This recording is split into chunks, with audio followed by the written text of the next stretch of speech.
Welcome everyone to our December 18th school committee. If you would join me for the Pledge of Allegiance.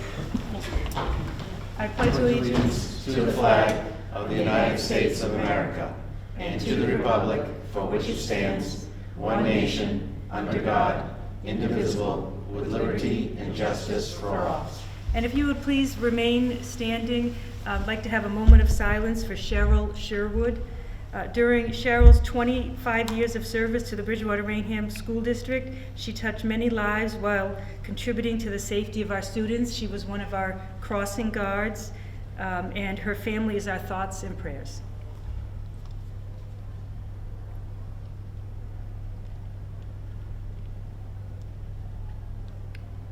Thank you. All right, and let me do our introductions for our school committee. On my right, we have Mr. Jason Hammond, Mr. Tony Gelfi, Mrs. Lillian Holbrook, Mr. Dolan, Mr. Swenson. My name is Susan Prewandowski, and we have Mr. Moreira and Mr. Florence. And Mr. Hammond is going to excuse himself to watch his children in the concert, so enjoy. Thank you very much. All right, and first up, we have our approval of minutes, November 20th, 2019. Motion by Mrs. Holbrook, second by Mr. Gelfi. Any discussion? All in favor? Aye. All right. And next up, we have our correspondence and recognition, Mr. Swenson. Thank you, Madam Chair. As we do every Thanksgiving, the Bridgewater-Raynham Regional High School Student Council participated in its annual turkey drive each year with the kind donation from Roach Brothers. 60 turkeys are donated, and administrators and students deliver these turkeys to area food banks. So we appreciate all that Roach Brothers does, but also appreciate all the efforts of our members of our student council. And again this year, the students and staff of George H. Mitchell Elementary School and Williams Intermediate School in Bridgewater participated in the Bridgewater Food Pantry annual Thanksgiving food drive. The important program assists families in Bridgewater who are in need. We thank all of our students and staff once again for showing their commitment to our communities, and that is all we have for recognition. Very good, thank you. Next up, we have our educational reports, and I'd like to introduce Mr. Powers, who will introduce the Bridging Lives presentation. Good evening, thank you, Madam Chair, Mr. Swenson, members of the school committee. I am here tonight to introduce our two guests. We first have Gabby Ferruggio from High Point and Ms. Pam Kelly from Kelly Research Associates. As you know, High Point oversees our Bridging Lives Coalition, which is our substance abuse intervention and prevention coalition that is currently in the district and many of our students benefit from. Currently, right now, most of our programming through Bridging Lives and through High Point does take place on the Bridgewater side because they are affiliated with the Plymouth County DA's office, receive a lot of their funding and guidance from them. Obviously, our students here at the high school, both Bridgewater and Raynham, receive those benefits of many programs that they bring in on an annual basis. Ms. Ferruggio reached out to me and Mr. Swenson this year with another grant opportunity, but this time being able to expand it to Raynham students on the Raynham side of the district at the middle school level. So obviously we were very excited and jumped at that opportunity. We are in the process of finalizing the grant application in terms of an MOU with the town of Raynham for them to agree to have Bridging Lives and High Point come in to provide those services to our students. But one of the components to the grant is a survey. So I know Ms. Ferruggio and Ms. Kelly wanted to talk to you a little bit about the survey. The survey that you have in front of you is very, very similar to many of the surveys that we actually already do in the district. As you know, Ms. Fahey does the annual SBIRT survey, which collects data on students' engagement in at-risk behaviors such as drugs and alcohol. So this survey is very, very similar, although the questions may be worded differently. But one key point is we're just looking to maybe target a younger audience than we have in the past. But I certainly don't want to steal any more thunder from Ms. Ferruggio and Ms. Kelly, so I'm going to turn it over to them to kind of explain a little bit more and walk you through the grant and the prevention programs, and then certainly answer any questions. Thank you. Hi, so I'm Gabby Ferruggio. I am a coordinator within the Prevention Services Department of High Point Treatment Center, and through that role we oversee some of the community coalitions in the greater Brockton region, and one of which is Bridging Lives. So Bridging Lives has benefited from underage drinking prevention funding in the past through the city of Brockton and our department at High Point. And so with this new federally funded grant, it's called the Partnerships for Success Strategic Prevention Framework through SAMHSA. And what that is, it would benefit the town of Bridgewater and Raynham on the prevention of, the middle school prevention of alcohol and marijuana. And so we would be serving students in grades 6, 7, and 8. And so like Mr. Power said, a component of the grant is to survey students. So in front of you, the survey would cover alcohol, marijuana, tobacco, electronic cigarettes, and prescription drugs. And really, it's to survey them on their past 30-day use, how harmful they see each of those substances, and their perception of how harmful they think their peers and parents believe it would be to use them. So we're here tonight just to receive approval to do so in grades 6, 7, and 8, and we would work with each of the schools, if approved, to survey the students as best as we can through whether it's a scheduled period of homeroom or a health class or specific classroom settings that they would like to at each of the schools. The survey is confidential, and our team through Kelly Research Associates would evaluate the survey, take the analysis, and then provide it back to school committee to show you the results and ask for permission to share it with the coalition as a needs assessment for the grant. And so we're here to answer any questions you might have in regards to the survey and or the grant. Thank you. Mr. Swenson, any comment or questions? No, just the partnership that we have developed with High Point and Bridging Lives. They've brought a lot of great programming into the district, and I feel as though any form of earlier intervention to target that population prior to their high school years is really important. They've done a wonderful job with our high school students here, and now we'd love to bring some of that programming, as Mr. Powers just stated, not only on the Bridgewater side, but on the Raynham side, still kind of working that through with the folks from Raynham, but it does come with my approval and recommendation. All right, so why don't we put a motion on the floor, and then we can open it up to any questions. So moved. Motion to approve the Bridging Lives survey to our middle school population. Motion by Mr. Dolan, second by Mrs. Holbrook. Hold on, we'll wait. So now, I'm sorry. I have a question. We'll open if up I could. discussion, Mr. Dolan. Thank you. Will we be sending home letters to parents to let them know that their students will be completing this survey? We've done that in the past, Yes, correct, we Mr. have, Powers? I know there is a component to this where parents would have the option of Opting out. Okay, That's perfect. We have a sample if you'd like it, yes. Have a As long question. as it's going out. Thank you. Mr. Marrera. Is this a blind survey where the students don't put their name on it? Exactly. Okay, how is it collected? How is it administered? Is it administered by classroom? So typically in other schools, we've worked with the administration or say guidance to get a list of classes. We would then provide instructions to the teachers implementing the survey. And so basically we give them a script on it's a one-page script on how to deliver the survey.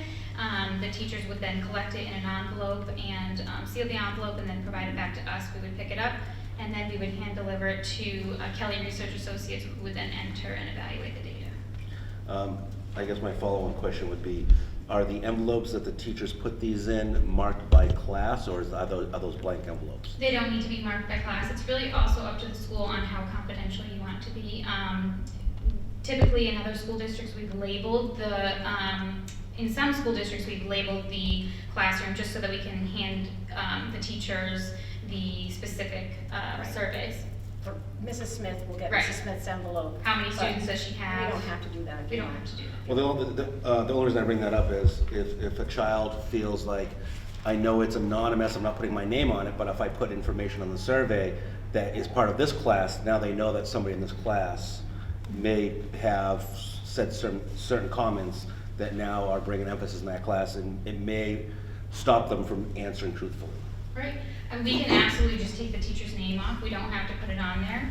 We can organize it just by, say, 25 surveys per classroom, and then we would collect them back without a teacher's name on it. I think, for me, I think it'd be helpful. As I think was said by the superintendent, I think this is a very valuable tool, and I want to make sure that we're capturing the most up-to-date and truthful data, so we can see how to best, proceed. Absolutely fine. Yep. Do we anticipate doing every 6th, 7th, and 8th grade class, or are you going to take a sampling? So we can do either. We can do a sample, or if you're able to collect all 6th, 7th, and 8th graders, we can do that. We'll probably try, we want to get a full Yes. We would view love of that. our entire We would love population, that. so. And I would say, if I may, Madam Chair, I would probably, the only recommendation that I would make, I completely understand Mr. Marrera's point, and I do think kids would be more truthful and honest if there is no identifier. But I think also for us as a district, we may want that information by, at least by grade, maybe not by class, but we would want to somehow identify that all these surveys are coming from 6th grade, 7th grade, and 8th grade. So that would be the only caveat I would recommend. Any other questions? All right. And just to say, Sure. I do agree with Mr. Powers. I think we at least should have, as part of the collection of data, at least know where this is happening so we can try to prevent stuff going forward and we know what areas to target. And when do we anticipate this being completed? So if it's approved, we would then work with each of the principals and each of the schools to set up a time frame. So typically it takes place between February to April, whichever works best for the school. Very good. So any further questions? We all set? All right, motion to approve. We did that. We did that. So now, No, I'll call for a all in vote. favor? Aye. Any opposed? Thank you. And thank you very much for including Raynham. We appreciate that. Thank you. Thank you. Thank you very much. Thanks a lot. Thank you. All right, now move on to administrative and school committee reports, and we will start with our safety and security meeting report. Mr. Marrera. Thank you, Madam Chair. The Safety and Security Committee met on December 13th at 2019 at 9:30 a.m. in the Central Office Conference Room. Administrators from each school and departments were present, as well as public safety officials from Bridgewater and Raynham. The main agenda item was presentation from RAVE, which is not to be confused with RAVE and Raynham, and Crisis Go. Both are emergency reporting app-based platforms. The presentations were very informative with pros and cons for both, which requires further additional research and discussion before potentially moving forward with one or the other. I would recommend in the form of a motion that before any selection is made, if any, a presentation is made to the full school committee in executive session. Second. Motion by Mr. Marrera, second by Mr. Dolan. Mr. Swenson, any comments? So first, I just want to thank Mr. Powers for reaching out to these vendors that it's somewhat of a new product, as they stated, and it is. We had the two companies that we came in. Each platform was a little bit different. We found maybe the first one to be a little bit more user-friendly, but the second one was a little bit more in depth and had a few more features to it.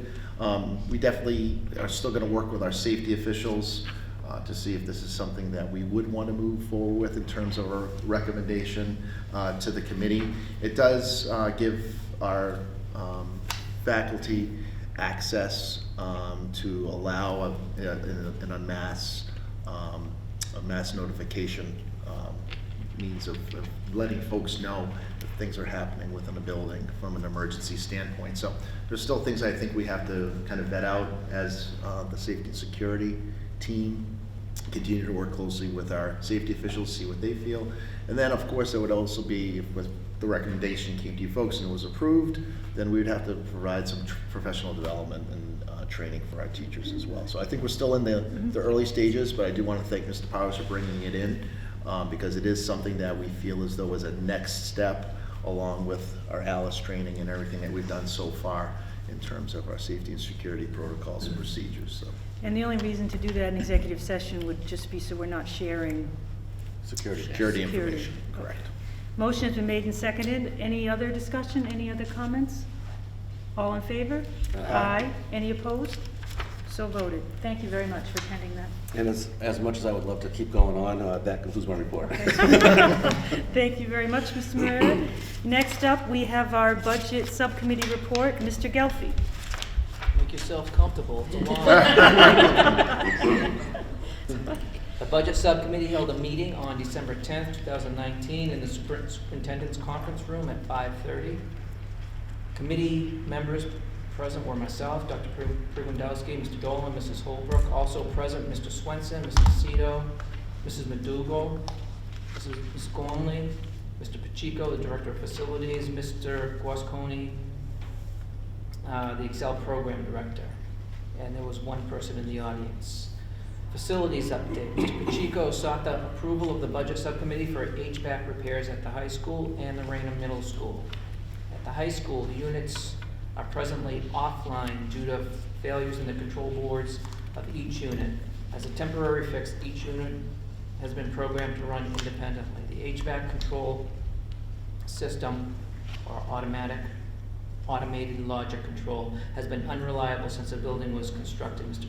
Pacheco researched the cost of replacing the entire control system with an industry-wide used platform. The new system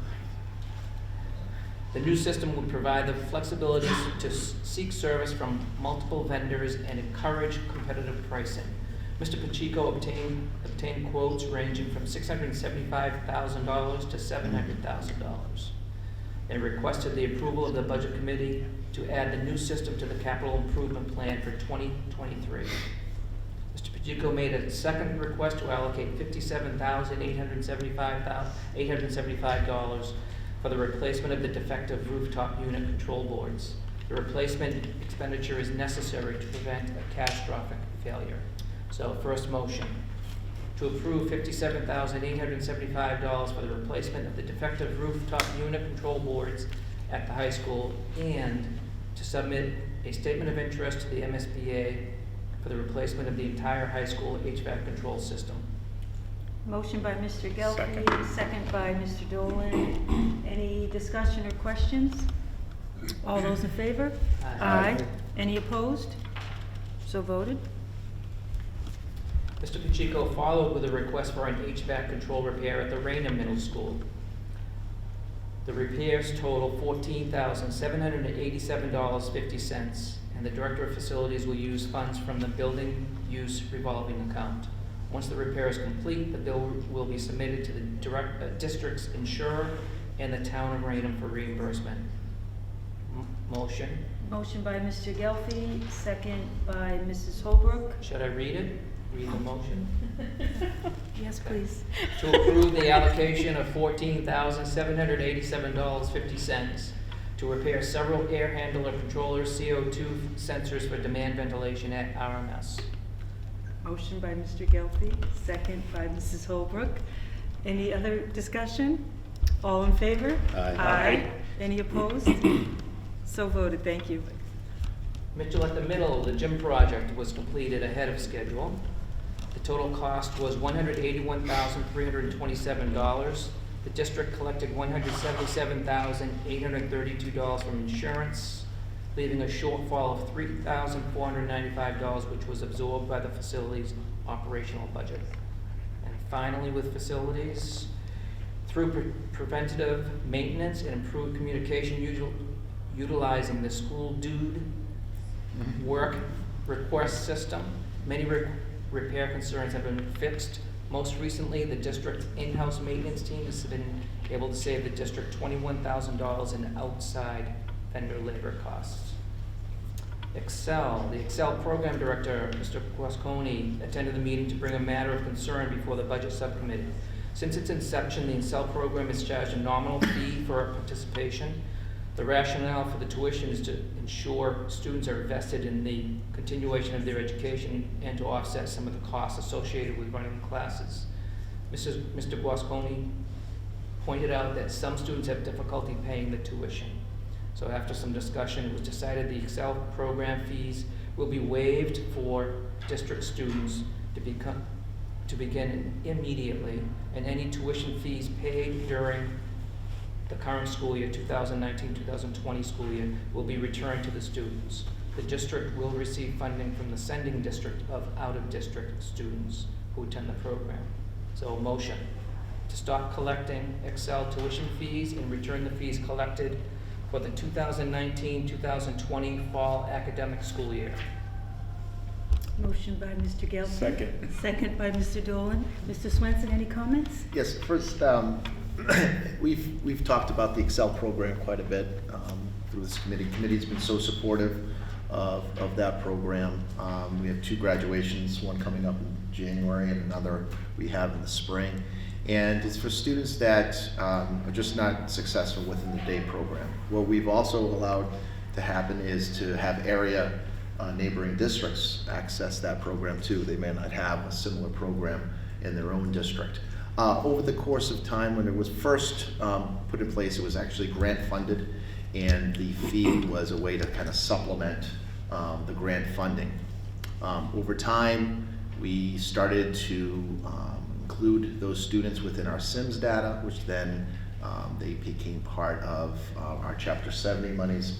So again, having that brought to our attention in regard to students having those troubles coming in with those fees on a regular basis, and Mr. Gasconi did a nice job of presenting us some of that information, that even as the semester goes on, there are still students that have outstanding debt. And the last thing we want to do is deter any student from attending because of that fee. So it does come obviously with my recommendation that we waive that fee moving forward. We are still working with legal counsel in terms of students coming from out of district. We're going to have to look to see what type of funding mechanism we can put in place to possibly offset that loss of fees coming in. But that's something that Mr. Joe Blows, myself, Mr. Powers are going to continue to look into, and once we have that kind of in place, we'll bring that information forth to the committee, and we'll have to, at that point, inform our districts, our neighboring districts that are having students coming into that program. But that program over time, like many of our programs, our therapeutic day programs and those type of programs for the students that really just have difficulties within the normal day program, are saving lives of so many students. So we would hate to see that program ever go away. We would hate to see any student kind of not participate because of a fee structure as well. So it does come with my recommendation. Very good, thank you. So there's been a motion made and seconded. All in favor? I do have a question, Madam Oh, Chair. I'm sorry, we have a question. Yes, Mr. Mayor. On the students in the Excel program that come from outside of the district, Mr. Swenson, are we able to collect school choice funding like we would for regular students that are in the regular program during the day? That's what we're trying to kind of hash out with our legal counsel, to see if we're better off going, if we could explore the school choice option, but we could actually explore possibly even a tuition option where we kind of set a tuition amount, and instead of charging the student directly, we charge the sending district. Yes. We do that similar to some of our in-district programming that Mr. Joe Velos and before Mr. Joe Velos, Mrs. Thomas have created in district, and again, neighboring communities that may not have a similar program will actually tuition their students to us, and we'll be able to create some type of revolving account to put that tuition in. So we're kind of looking to see if maybe that tuition option is one that we could really explore, and then that way it would be actually probably more money than it would be in a school choice situation. Thank you. Any other questions? All right, very good. All in favor? Aye. Any opposed? So voted. Thank you. Thank you. Okay, halfway done. Okay. The district has found itself in a competitive market for long-term and daily substitutes, so Ms. Gormley explained that a long-term substitute must be certified to teach. She reached out to a listserv to see what other districts are offering for wages. Ms. Gormley suggested some flexibility to increase the long-term substitute pay to $150 on a case-by-case basis. Mr. Swenson reminded everyone of the unique challenges faced by long-term substitute special ed teachers. So, motion to set a long-term substitute pay scale range of $125 to $200 with the final rate set at the discretion of the superintendent. Motion by Mr. Gelfi, second by Mr. Florence. Any discussion? All those in favor? Aye. Any opposed? So voted. The FY20 budget report, Ms. Macedo outlined the current state of the FY20 budget, highlighting the substitute lines, the OT, PT line, and utilities. She moved on to a detailed report of the substitute lines, noting the increases in all areas. Since the rate of pay for substitute had been increased, the budget subcommittee requested a report tailored to the number of people out of the buildings. This way, we'll have a better idea of any increases in absenteeism. So, motion to settle a long-term substitute pay scale range of $125 to $200 with the final rate set at the discretion of the superintendent. Oh, we already did that? Yeah. Oh, wow. We gotta do the E&D transfer. That's the last. No, motion. no, I'm still Oh, working. all right. Sorry. Long budget meeting. Yeah. E&D transfer. Ms. Macedo presented a few adjustments to settle bank variances in balance bank accounts. The overall adjustment from the E and D account to bring the accounts into balance in the overall adjustment from the E&D account to bring the accounts into balance is $300.74. So I have three motions. I don't know if we can bang them out in one. Three motions. Okay, to approve the transfer of $473.48 from E&D to deposit into Bristol County Savings. That's the first one. Motion by Mr. Gelfi, second by Ms. Marrera. All in favor? Aye. Any opposed? So voted. Second, to approve the transfer of 75 cents from E&D to deposit into Citizens. Second. Motion by Mr. Gelfi, second by Ms. Marrera. Any discussion? All in favor? Aye. Any opposed? So voted. Third one, to approve a vendor transfer from Rockland Trust to E&D in the amount of $774.97. Motion by Mr. Gelfi, second by Mr. Marrera. Any discussion? All in favor? Aye. Any opposed? So voted. Okay, printer purchase. The printers in the payroll department have reached life expectancy. Ms. Macedo requested the allocation of $8,609.68 to replace them with two HP LaserJet MFP M632 FHT printers. So the motion to approve the purchase of two printers at a total cost of $8,609.98. Motion by Mr. Gelfi, second by Mrs. Holbrook. Any discussion? I just have a clarification. That's not on the agenda. Are we okay to approve that? Okay. Just, Yes? I, Any questions on the printers? Very good. All in favor? Aye. Any opposed? So voted. Thank you. Okay, treasurer's report. Mr. Conley provided his report on the debt schedule and the bank balances. He's working with the PTO groups to collect their annual audits. Once all audits have been collected, he will report to the school committee. And football field. Football field at the high school is in need of upgrades. It has surpassed its usability and will be non-operational by next fall. The superintendent explained the need for the resurfacing of the track, the resealing of the existing tennis courts, and the field replacement. Possible funding sources for the $2.2 million repair were discussed. Mr. Swenson requested and was granted permission to pursue local businesses and corporations for sponsorship. And last but not least, the budget proposals.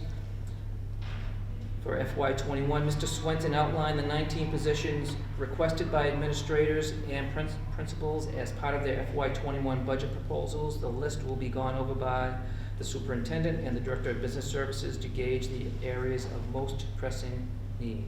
The ending was ended at 8:30 p.m. Of course, all are welcome to the next budget subcommittee meeting, January 14th at 5:30. That is it. Thank you, Mr. Gelfi. My pleasure. All right. Next, we are going to move on to the Mitchell School Building Project. Mr. Swenson. Yes, Madam Chair. Just a quick update. Since our last school committee meeting, we have had two working group meetings, one that was on Wednesday, November 27th, and another one that was on Wednesday, December 4th.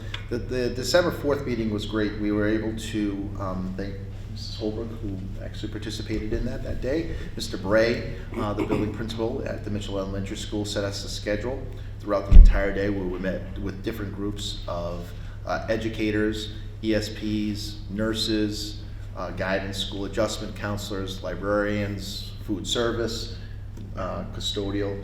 So we're all able to then look at the schematic that right now, as Raymond Associates, Design Associates has stated, is about 10% of where the real true schematic should be.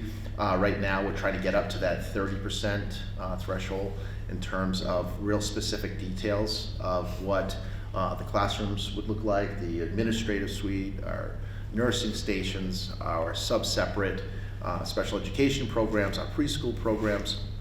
So a lot of valuable information came out from that meeting. So I want to thank all those folks who participated in that day, including as Mrs. Holbrook as liaison to the school committee, and also thank Mr. Bray for setting that schedule that day. With that being said, we are meeting tomorrow with our safety officials to talk about safety and security, not only of the physical plant, but the site itself. And then we will have our next school building committee meeting on Monday, January 13th, 2020 at 6:30 p.m. in the council chamber of the Academy building. And we once again remind everybody in the town of Bridgewater that these are open meetings and that their feedback is appreciated during our public comment section of our meetings. So at that point, that's all we have as far as updates. Very good. All right, next we have our breakfast program update. Ms. Macedo. Good evening, Madam Chair, members of the school committee, Superintendent Swenson. I believe you received a copy of the month of October and November school lunch breakfast participation numbers. In October we had 22 days and in November we had 18. For the most part, it looks like we really have a good portion of folks at Mitchell Elementary utilizing the breakfast program in both months. Even though November was shorter, the numbers seem to start climbing for the daily, average daily use. And in La Liberté as well. We see that Williams and RMS are kind of around the same amount, in the 30s, maybe 45. But again, some of that could have been that November was a shorter month, so it dropped down. But it looks like everyone's utilizing the program. We have a number of free and reduced folks that are able to use it, as well as full pay. And it seems to be going along very well. Any questions? Any questions for Ms. Macedo? Sure, Mr. Dolan. Sorry, I realize that the BMS is probably incorporated in the high school and the Williams, but is there a way to break that out as well? And check If with you can do that. Mr. Delisle if he can pull that out. I'm not sure if it's all together in their computer system because it's a site Oh, all right, okay. and two sites can't have the same address probably. So, but I'll check with him to see if he's able to do that. Thank you. So offering the breakfast to the students has really been very successful. Yeah, and we appreciate the committee allowing us to move forward with the program. As you know, last year, the Department of Elementary and Secondary Education identified 2 sites for us to somewhat semi-pilot this type of a program. This is something that we've talked about in the past about having some type of breakfast program. You know, they state there is a correlation between obviously, you know, eating breakfast and student achievement, but most importantly, we want our students, if they don't have the opportunity to have something at home, to be able to come in and access that here at school. So we're very happy that Mr. Delisle and Chartwells has really moved forward and hit the ground running with this program, and I'm very happy that many of our students are accessing this. I think it's great, and I got to tell you, knock on wood, we don't hear any complaints about, you know, any issues with messes or custodial issues or any of those things. It really, really is working well at each individual site. So I do thank the individual folks that work for Chartwells at those sites, but also our administrative staff and our teachers, ESPs and support staff that are all on board in supporting this program. Great, thank you very much. Madam Chair?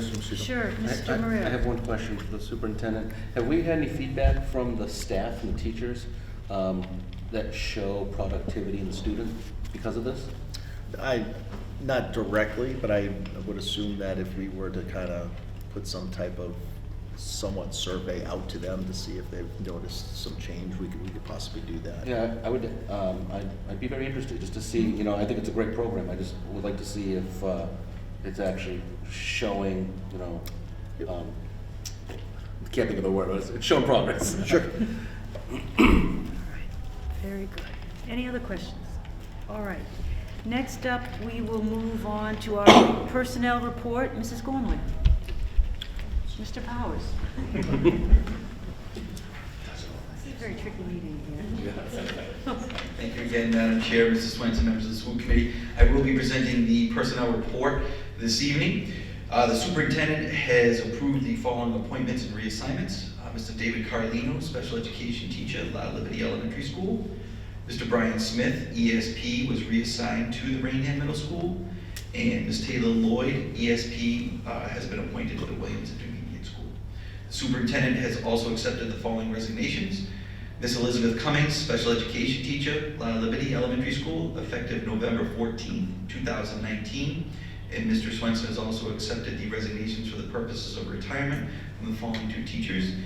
Ms. Patricia Lucetti, grade 5 teacher at Williams School after 23 years of service, and Lillian Benton, Title I teacher at Merrill School after 20 years of service.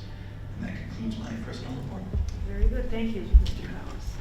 All right. Next, we're going to move on to new business. And first, we have up our approval of gifts and grants. Mr. Swenson. Yes, thank you, Madam Chair. As always, I will read the gifts and grants and ask for a vote of consensus from the committee. A resident from Bridgewater has donated a 3D printer with all the accessories that will go to the high school. That is Mr. Michael Berlusconi from Bridgewater, so we thank Mr. Berlusconi for that. Very generous donation. And also Harvard Pilgrim's Wellness Program allots grants in the amount of $500 to local athletic programs. This year's $500 grant was awarded to the Bridgewater-Raynham Regional High School girls lacrosse team. So those are the two grants and gifts we have this evening. Great. Motion to approve the gifts and grants. Motion So by moved. Mr. Moreira, second by Mr. Florence. Any discussion? All in favor? Aye. Any opposed? So voted. Thank you. Thank you. And next up, we have our approval of warrants. We'll do our payroll warrants dated November 21st, 2019 and December 5th, 2019. Motion So by moved. Mr. Moreira, second by Mr. Florence. All those in favor? Aye. Any opposed? So voted. And then we'll move on to our general ledger warrants dated November 21st, 2019 and December 5th, 2019.